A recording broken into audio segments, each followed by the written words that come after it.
Sir क्या कहेंगे एक और बड़ा कदम हिसार के लिए और आपकी सरकार द्वारा?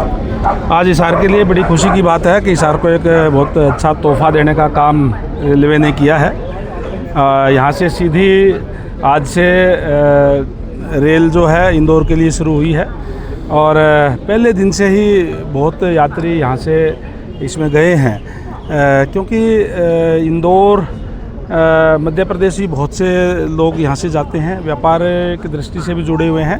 और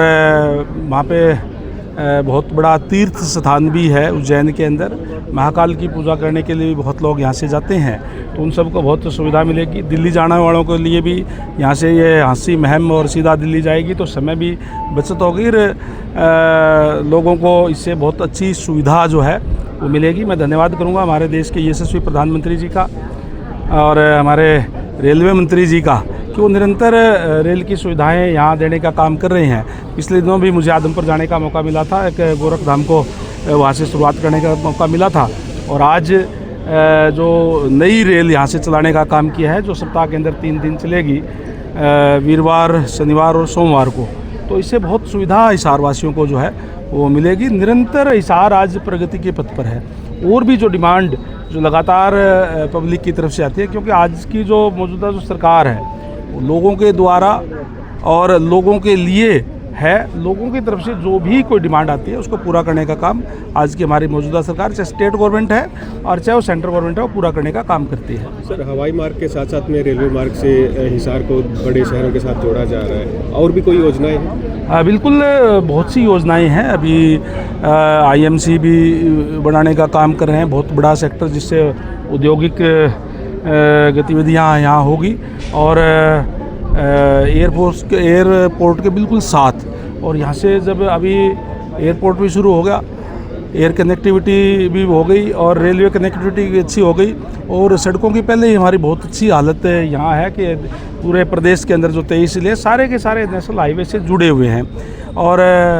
हिसार का तो हिसार मेट्रोपॉलिटन डेवलपमेंट अथॉरिटी का भी गठन हो गया है और आज आने वाले समय के अंदर हिसार और ज़्यादा तरक्की जो है यहाँ आपको देखने को मिलेगी। राज्यसभा चुनाव के बारे में कुछ कहना चाहिए? राज्यसभा चुनाव में भारतीय जनता पार्टी के कैंडिडेट संजय भाटिया जी है,